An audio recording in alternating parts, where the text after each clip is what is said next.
Do you have a Godzilla pinball machine just like this one right here? If you do, you want to stay tuned to see the ultimate topper next.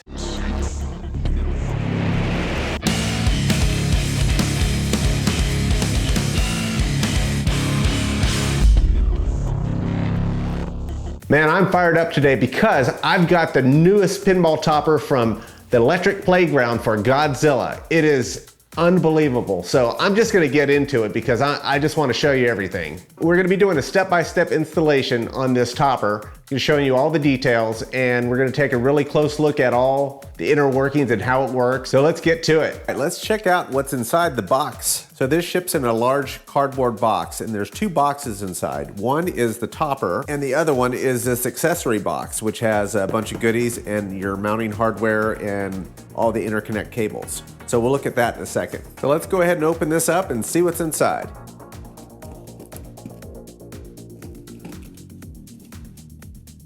There it is.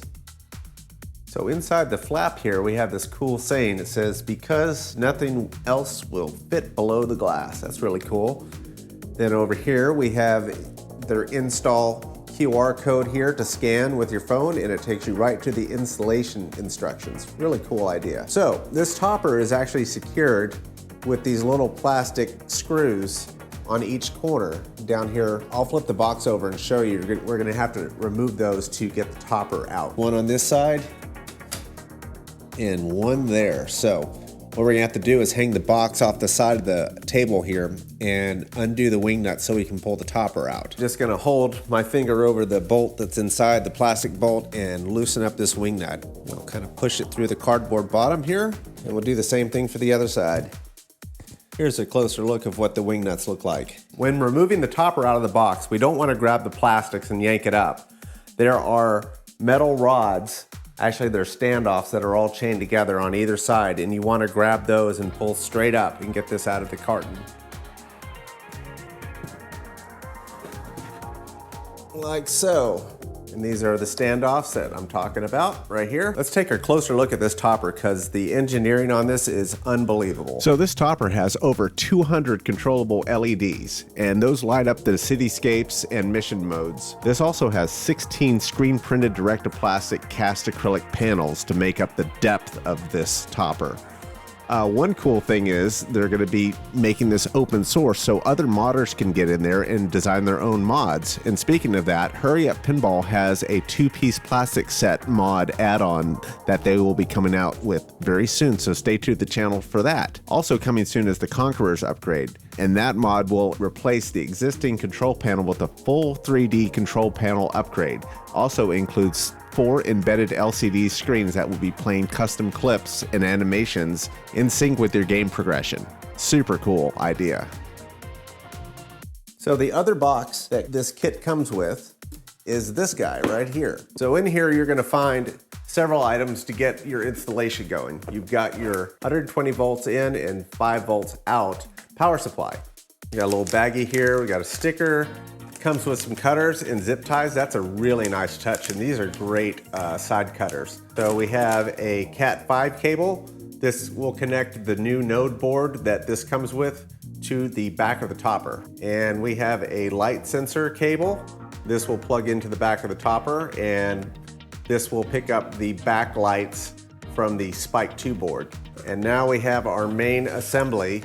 So this is 2 pieces that are wired together.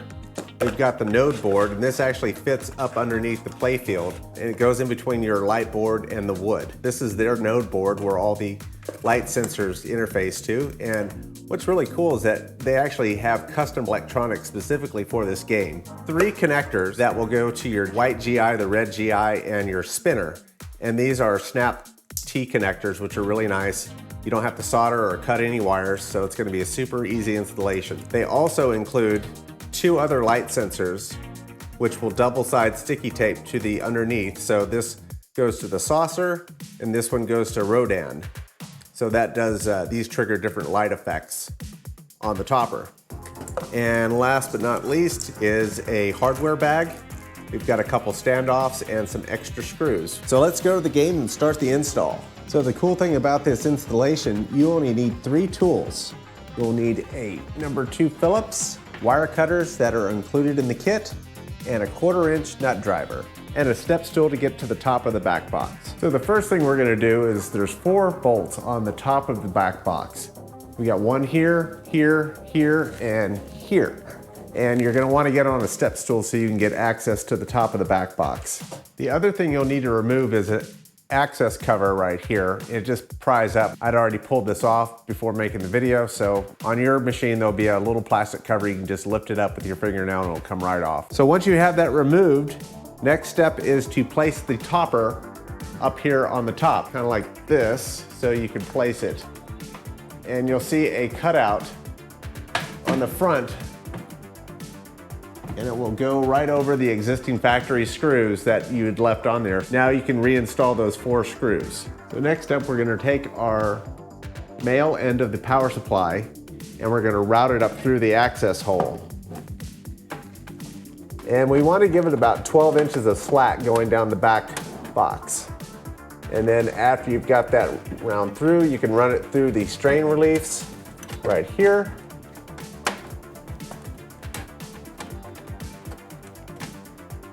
So now we're gonna grab our data cable and we're gonna run it through that access hole as well. You can plug either end in, it doesn't matter.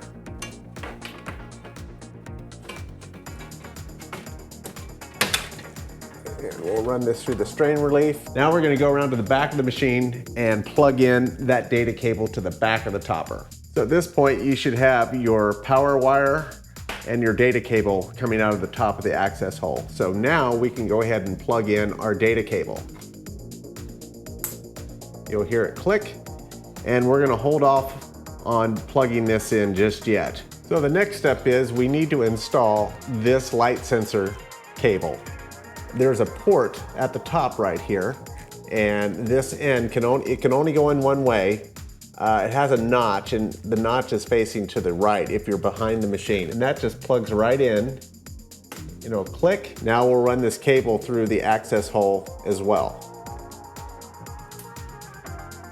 So now let's come around to the inside of the back box and we're gonna mount this up. The light sensor that you just fed through the top hole, we're going to route it through the strain relief right here.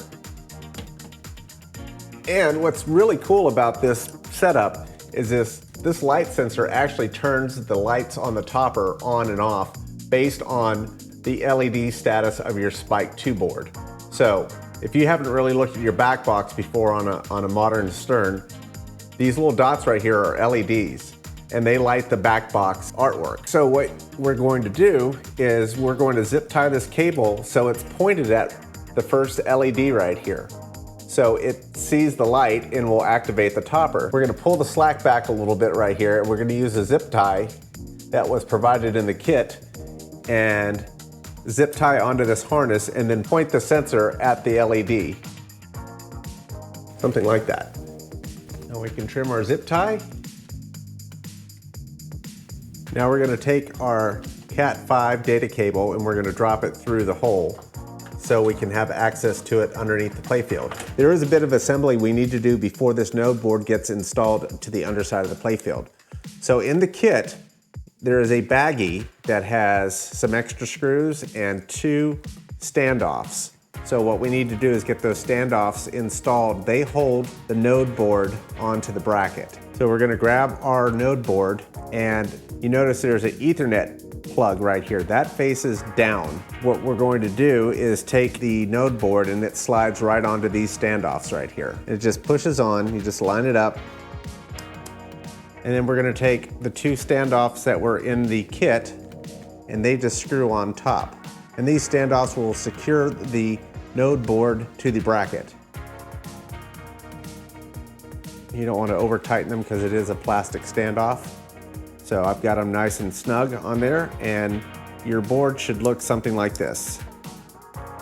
So now we can go to the underside of the playfield, make sure the machine is off, and you remove the pinballs from the game before you lift up the playfield. So once you have your playfield up, you're gonna focus your attention to the square board in the center. This is where all your monsters are and your cities. So what we're gonna do is we're gonna take our 1/4-inch nut driver and we're gonna remove this board. We don't need to unplug the cables. We're just going to remove it from the playfield. And on these screws, These screws don't need to come out all the way. They will be held in place with the standoff supports that are mounted to the circuit board itself. So back them out about halfway. Now this board is loose and you can kind of pull it away from the playfield. So I wanted to pull the board away from the game just to show you how this mounts. So there are these white standoffs and they go over the new assembly, and the new assembly hovers in between the standoffs. So once you mount your board, it should look something like this. And at this point, you want to check and make sure all the sensors are in the right spot so that they're aiming at the LEDs on the board themselves. And you'll see the little LEDs. We can just adjust these just in case they got banged up from installation. So that looks pretty good. Another note here is to make sure that your white wires that are here are going flat underneath the board and they're not pinched.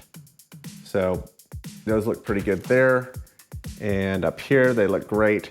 So now we can flip this over and slide it back in.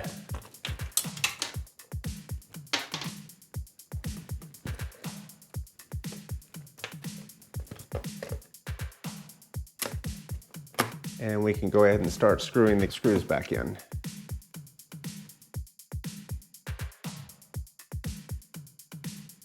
And I would also recommend to refer to the manual because it does show a really good picture of how this should be aligned. So once your board is in, I went ahead and pulled this solenoid wire because it was in the way. I'll plug that back in. So we are almost done. We have just a few more connections to go. Next up, we want to grab our data cable and plug it into the node board. I'm going to run it underneath these cables right here. And as you insert the cable in, put your hand back here just to keep some pressure so you don't break or bend the bracket. Okay, that's connected, so we can zip tie the cable to the main harness. Now grab your saucer light sensor and remove the sticky back of the tape. And if you look right here, this is the rail that on the right-hand side, there's a board that's kind of angled to the right. And the top right, you'll see like a little cutout right there. That is the insert for the saucer. So what we're going to do is route this light sensor cable to where it goes in just underneath the board like so. And once you've got it placed, go ahead and push down on the support bracket here and that will stick. And we can adjust it a little bit just to make sure it picks up on that LED. So that guy is installed. So I'm gonna remove this board. This is the same board that we put the saucer light sensor, which is on the right-hand side. I'm gonna remove this board to show you better what's going on here. So Rodan insert is right here. You guys do not need to do this for your installation, but I just wanted to give you an idea of what you're doing underneath the board with these two sensors. So with the board out of the way, you can really see where to place the sensors. So I've got the light sensor for the saucer right there. You can kind of see that on camera. Now I'm going to stick the Rodan light sensor in place. Okay, sensor is in place. I'm going to go ahead and put the board back. So now we're moving on to our last three connections, which are called, these are TEPs, and they're labeled very clearly where they need to go, and also the wire colors. So on this one, we need to find the spinner wire, and it is a red and orange wire that we need to find. So luckily I have my Tesla coils, Tesla towers already wired up, so I know it's to the spinner, which is right here. So all we need to do is slot this on here, make sure the wires are seated in the connector, and push down until it clicks. Sometimes you might need a little pliers to help lock it in, but usually you can do it with your fingers. So if you can't squeeze it down with your fingers, just get a needle nose pliers and just push in and you'll hear it click. So if you don't have anything connected to your spinner, you can see there's a hole right here, right next to the building mechanism. This is a premium that I'm installing it on. You'll see there will be a square hole with two LED lights in it. And the wire that is not an LED is for the spinner. And you can follow it around to the spinner There is one other, so just look for the red and orange, and that is your spinner. So now we're gonna move on to our white GI tap. So we're looking for a yellow and a white. Now I have my Pin Stadium lights connected up to this, so I have little taps in it, so I know exactly where that is, but it's located on the left side of the game, right underneath your rail. So looking at the diagram, the yellow needs to go on top and the white needs to go on the bottom. So I'm gonna grab it right here, flip these cables around, get them lined up, and then press down.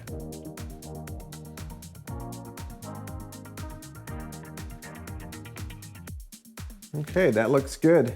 Let me go ahead and lock it down with some pliers, and you'll hear a little click as you push down. Our last connection is going to be for the red GI, and the red GI is right in that same location. So we're looking for yellow on top with red, and that's going to be these guys right here. So I'm just going to go down the harness a little bit, make sure my yellow is on top. There we go. All of our wiring is complete. Now for the last step, take your zip ties that came with the kit and tidy up all the cables along the main loom. So now we can go ahead and run our power cable to the power supply and plug it in. Last step is plug the topper 5 volts in. We are done. Let's test it. So now everything is powered on and it's working. So we need to go through into the test menu and make sure all the LEDs are working on the playfield that trigger all the lights on the toppers. Open the coin door on the pinball machine and we're gonna get into the service mode. We're gonna go to diagnostics and lamps. We're gonna test individual LEDs. We're gonna test the tanks, raid, bridge, and power. So we're gonna go to number 71, which is LED, number 32, and you can see the tank is now illuminated. We're gonna go to the next one, which should be raid, and you can see that lights up. We'll go to the bridge, check that, that lights up. Go to towers, that is working. And we're checking New York.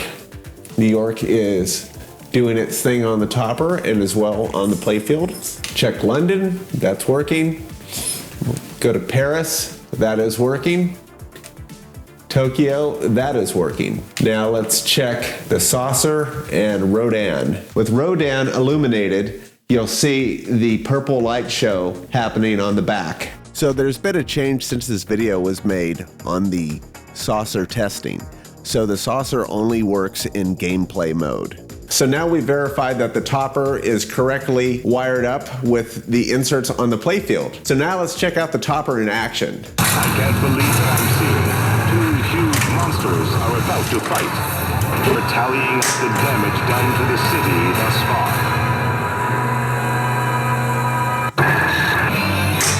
Destruction jackpot ready.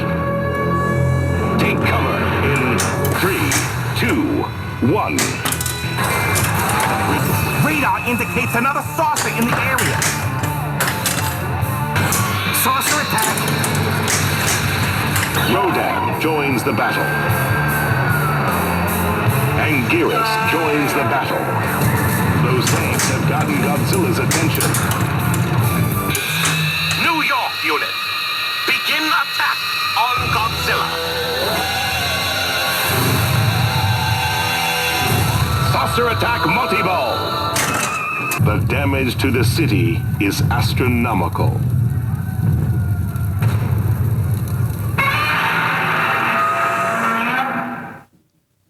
So I am super happy with how this topper turned out, and this is an amazing game as is, but I've got a lot of cool mods on it, and this is just the icing on the cake. So if you want to get your own topper, you can head over to teppinball.com. I'll put a link in the description below, and you can order your very own. Let me know what you think in the comments about this thing. This is really cool. I like the idea of having it kind of open source to where other mod makers can do add-ons for this. I think that's a really cool idea, kind of the first in the industry, which is really neat to be that open and allow other modders to get in there and do some really cool enhancement to an already great topper. So until next time, keep flipping.